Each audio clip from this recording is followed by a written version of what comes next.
What's going on, guys? Pistol Packin' Pilot back with another video. We are here to talk about a full-size 9mm that could potentially be the Glock killer? Really? Let's examine it. Stay tuned.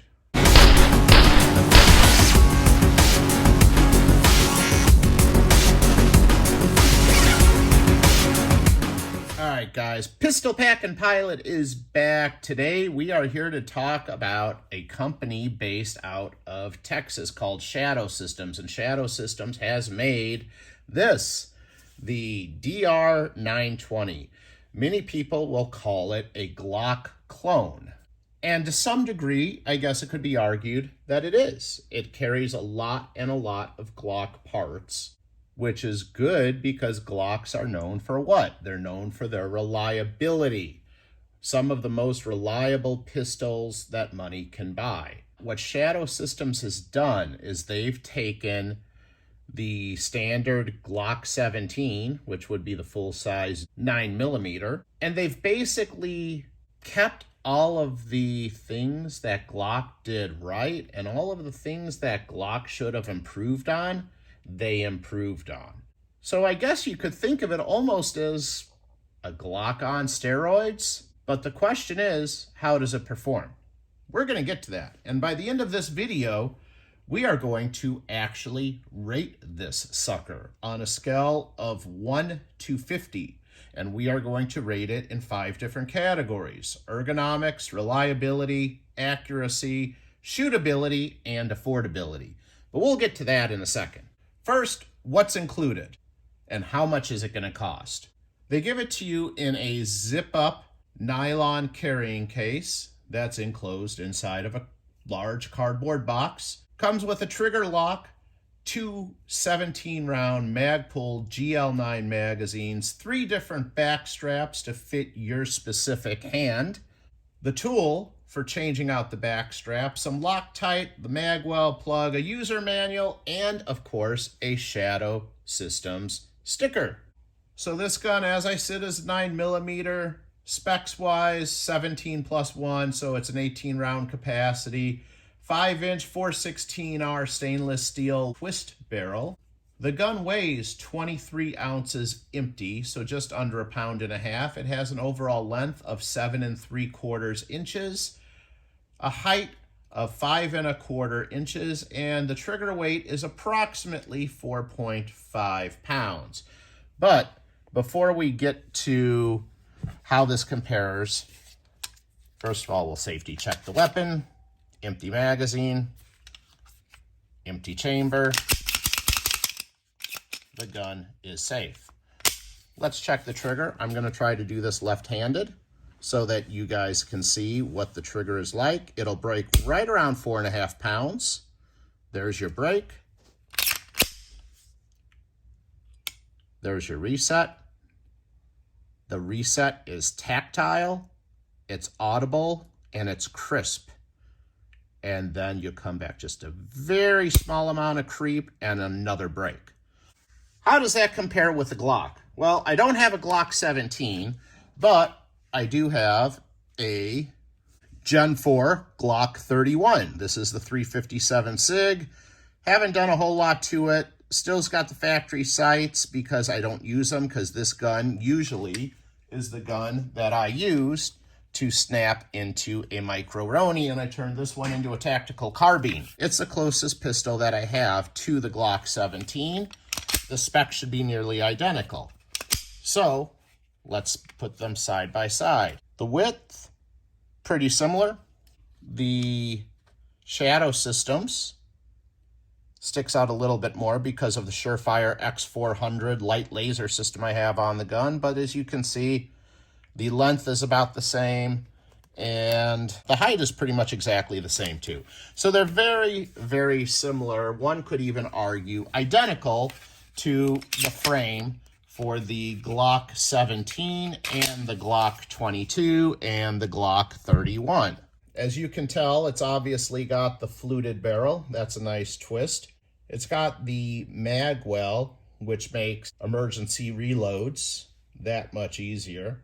It's got what I think is a very nice stippling on the grip frame. After range testing the firearm, I found it to stick in my hand very well.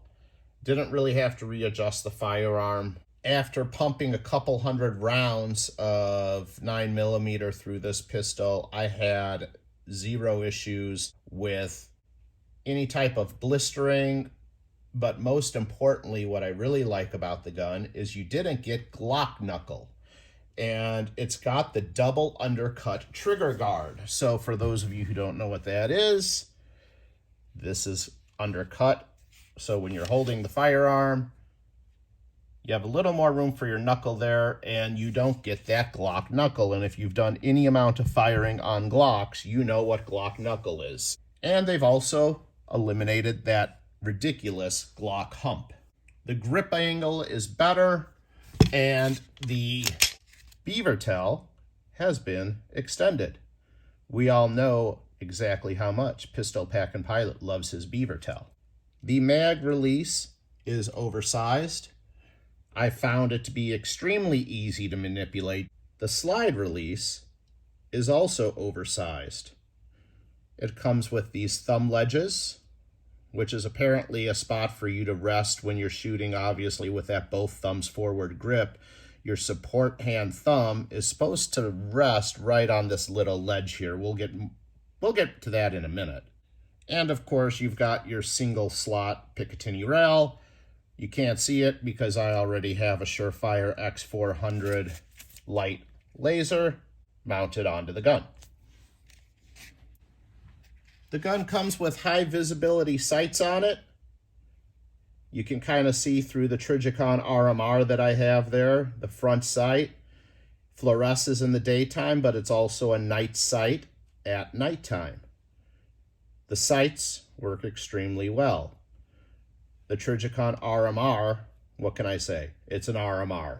It's the top of the line. It's the gold standard. It's flawless.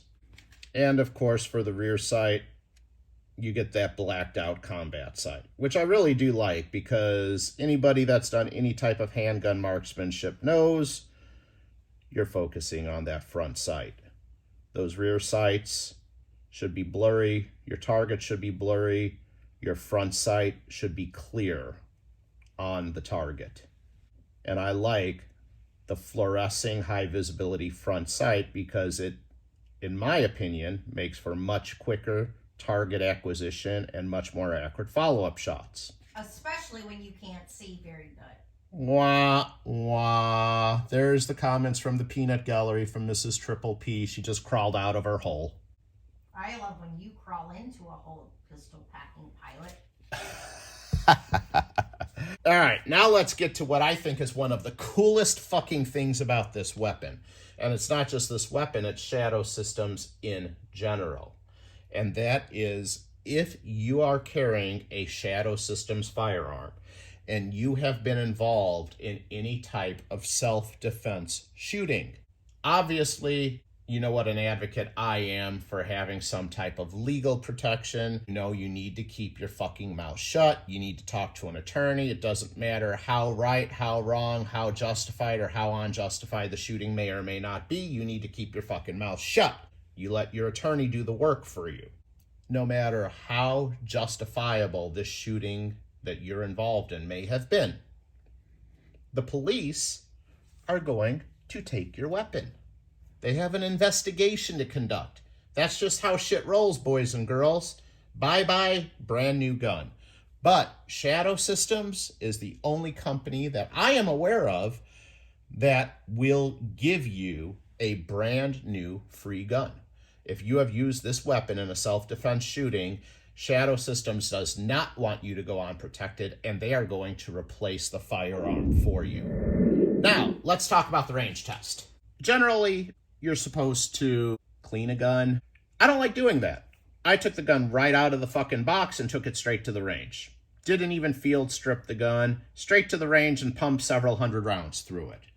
Shadow System says the gun requires, it's either a 200 or a 300 round break-in period. I'm pretty sure it's a 200 round break-in period. I honestly don't know what the purpose of that break-in period is, but this is the way I test fired the weapon. Right out of the box with no cleaning. Let's take a quick look at some of the range footage, and then we'll get back to you on the reliability and the accuracy.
The gun performed very well.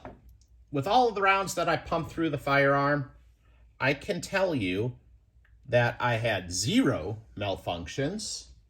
I had 0 accuracy or reliability issues with the gun. I tested the gun with 2 different types of ammo. It was done at 10 yards. The first group was actually right here. I believe this round to be a little bit of a flyer. I think that might have been on me. I think a more true group is probably this 2 7/8 inch group. But to keep things fair, at 10 yards, I think I had one little bit of a flyer here. I had a 3.5 inch group, and that was with 115 grain Sellers and Beloit full metal jacket. Group number 2, a little bit better, 115 grain Fiocchi full metal jacket. And this is also, of course, at 10 yards, and that's a 2.5 inch spread. So I'm very happy with those group sizes. The gun. Pistol Packing Pilot had fun at the range.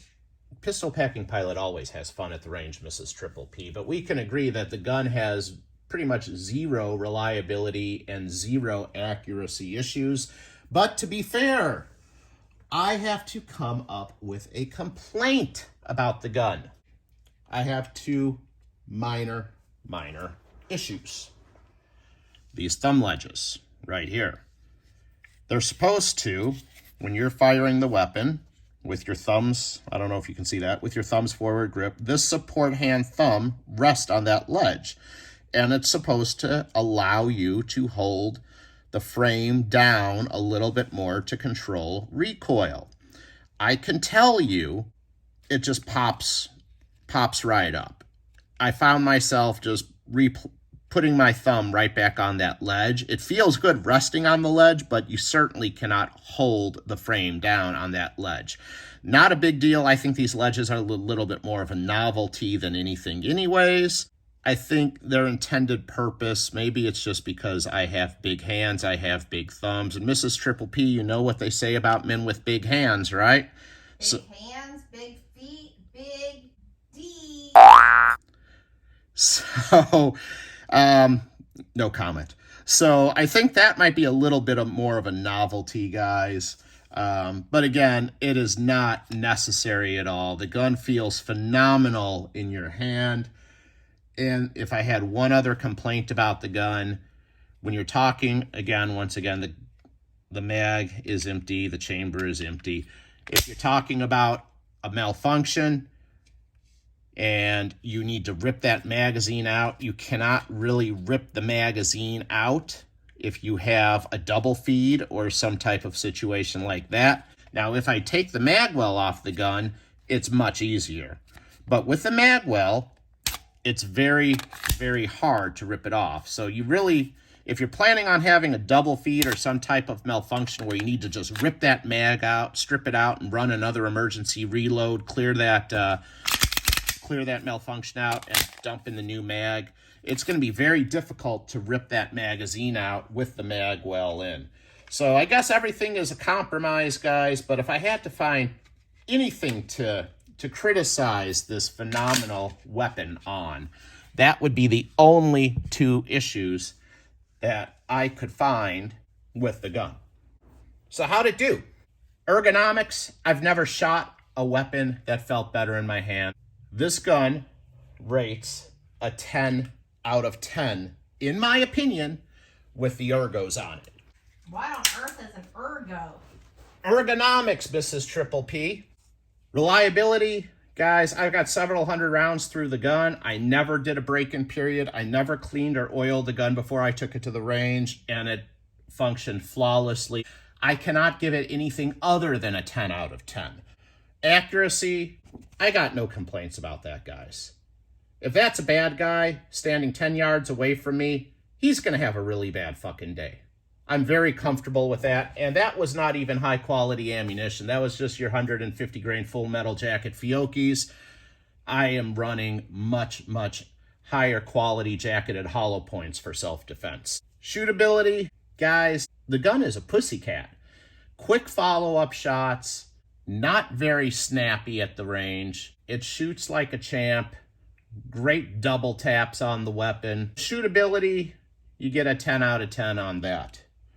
And I never told you what I gave it on accuracy. Accuracy, guys, you know, like I said, I'm happy with that, but I think we're probably 9 out of 10. Could have been a little tiny bit tighter at 10 yards. Could have been me, but whatever. 9 out of 10 is still pretty fucking good. Finally, affordability. So you're looking at what? $600 for a brand new Gen 5 Glock 17 or Glock 45? Full-size 9mm? This gun's going to set you back probably about an additional $300. You're going to be about $900 for this pistol. That does not include the RMR, and that does not include the Surefire X400 that I have sitting on that pick rail. So affordability, I mean, it's a good weapon, but what can I say, guys? You get what you pay for. You're looking probably $900 for this weapon without the accessories on it. So I'm saying an 8 out of 10 on the affordability. We add all of that up. This gun, in Pistol Packing Pilot's opinion, is a phenomenal weapon. I would buy this gun over and over and over again. Every day of the week and twice on Sunday. We've got a 47 out of 50 when you add it all up. This gun is actually going to be replacing the F&X 45 Tactical that lives on Pistol Packing Pilot's bedside. The most coveted handgun in my home is the gun that is on my nightstand where I sleep. And this was the most coveted gun that I had. And now it's time to retire the 45 Tactical. And it's time to say hello to Mr. DR920. Thank you for watching, ladies and gentlemen. I am the Pistol Packing Pilot, and I am out.